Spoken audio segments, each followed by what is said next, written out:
ಈಗ ಟಾರ್ಗೆಟ್ ಮಾಡಕ್ಕೆ ಏನು ಕಾರಣ ಸರ್? ಜನಾರ್ದನ್ ರೆಡ್ಡಿ ಅವ್ರನ್ನ ಟಾರ್ಗೆಟ್ ಮಾಡಕ್ಕೆ ಈ ನೋಡಿ, ಟಾರ್ಗೆಟ್ ಮಾಡಕ್ಕೆ ನಾನು ನಿನ್ನೆ ಆಲ್ರೆಡಿ ಹೇಳಿದ್ದೀನಿ ಬ್ರದರ್, ನಾನು ಪಬ್ಲಿಕ್ಕಲ್ಲಿ ಜನಪ್ರೀತಿ ಸಂಪೂರ್ಣ ಕಳ್ಕೊಂಡಿದ್ದಾರೆ. ಅಭಿವೃದ್ಧಿ ಕೆಲಸಗಳು ಅವನಿಗೆ ಮಾಡಲಿಕ್ಕೆ ಅವನ ಕೈಲಿ ಆಗ್ತಾ ಇಲ್ಲ. ಸಾಕಷ್ಟು ಸಾವಿರಾರು ಕೋಟಿ KMRF ಫಂಡ್ಸ್ ಇದ್ದರೂ ಕೂಡ ಅದನ್ನು ಅವನು ಉಪಯೋಗಿಸ್ಕೋಬೇಕಾದ್ರೂ ಕೂಡ ಮೊನ್ನೆ ಅಸೆಂಬ್ಲಿಯಲ್ಲಿ ಮಾತಾಡ್ತಾ ಇದ್ದ, ಅದು ಕೂಡ ಬರ್ತಾ ಇಲ್ಲ ನಮಗೆ ಅಂತೇಳಿ ಅವನೇ ಮಾತಾಡ್ತಾ ಇದ್ದ.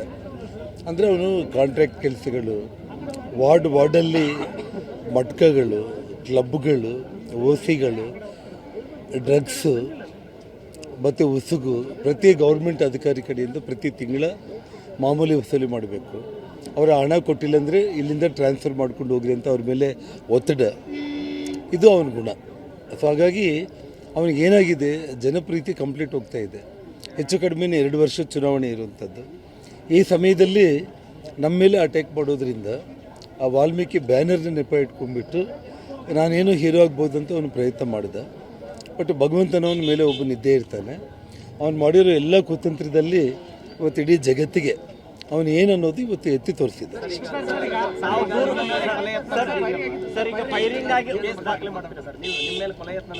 ನೋಡಿ, ನಾನು ಪೊಲೀಸ್ ಸ್ಟೇಷನ್ಗೆ ಹೋಗಿ ಕೇಸ್ ಫೈಲ್ ಮಾಡಲಿಕ್ಕೆ ನಾನು ಹೇಳಿದೆ. ಅವರು ASP ನಮ್ಮ ರವಿಕುಮಾರ್ ಅವರು ಇಲ್ಲಿಗೆ ಬಂದು ಇನ್ಸ್ಪೆಕ್ಟರ್ಗಳನ್ನ ಕರ್ಕೊಂಡು ಬರ್ತೀನಿ, ನೀವು ಬರೋದ್ರಿಂದ ತೊಂದರೆ ಆಗ್ಬೋದು, ನಾವೇ ಇಲ್ಲಿಗೆ ಬಂದು ಕಂಪ್ಲೇಂಟ್ ತೊಗೊತೀವಿ ಅಂತ ಹೇಳಿದ್ದಾರೆ. ಇವಾಗ ನಮ್ಮ ರಾಜ್ಯಾಧ್ಯಕ್ಷರು ವಿಜೇಂದ್ರ ಅವರು ಬರ್ತಾ ಇದ್ದಾರೆ. ಅವರ ಸಮ್ಮುಖದಲ್ಲಿ ನಾನು ಪೊಲೀಸರಿಗೆ ಆ ಕಂಪ್ಲೇಂಟ್ಸನ್ನು ನಾನು ಇವತ್ತು ಲಾಂಚ್ ಮಾಡ್ತೀನಿ. ಇಲ್ಲ, ಅವರೇ ನಾವು ಬರ್ತೀವಿ ಅಂತ ಹೇಳ್ತಾರೆ, ಅಲ್ಲಿ ನಾವೇ ಬರ್ತೀವಿ. ತಮ್ಮ ಮೇಲೆ 3 FIRಗಳು ದಾಖಲಾಗಿರ್ತಕ್ಕಂಥ ಸರ್, ಒಂದು ಸೋಮೋಟೋ ಕೇಸ್ ಆಗಿದೆ ಸರ್. ನೋಡಿಮ್ಮ, ನಮ್ಮ ಮನೆ ಮೇಲೆ ಬಂದು ಇಲ್ಲೇ ದಾಳಿ ಮಾಡಿ ಕೇಸ್ ಮಾಡ್ತಾರೆ ಅಂತಂದರೆ ಪೊಲೀಸರು ಒತ್ತಡದಲ್ಲಿ ಮಾಡ್ಕೊಂಡಿರ್ಬೋದು. ತನಿಖೆಯಲ್ಲಿ ಎಲ್ಲ ಸತ್ಯಾಂಶಗಳು ಅವ್ರಿಗೆ ಗೊತ್ತಾಗ. ಹೋರಾಟ ಮಾಡ್ತೀವಿ ಸರ್. ಮತ್ತು ನನ್ನ ಜೀವನನೇ ಕಾನೂನು ಹೋರಾಟ ಮಾಡೋದು ಯಾವತ್ತು. ಇಲ್ಲೇ ಕೊಡ್ತೀನಿ. ಇಲ್ಲ, ಅವ್ರು ವಿಜೇಂದ್ರ ಬರ್ತಾ ಇದ್ದಾರೆ, ಅಲ್ಲಿ ಬರ್ತೀನಿ.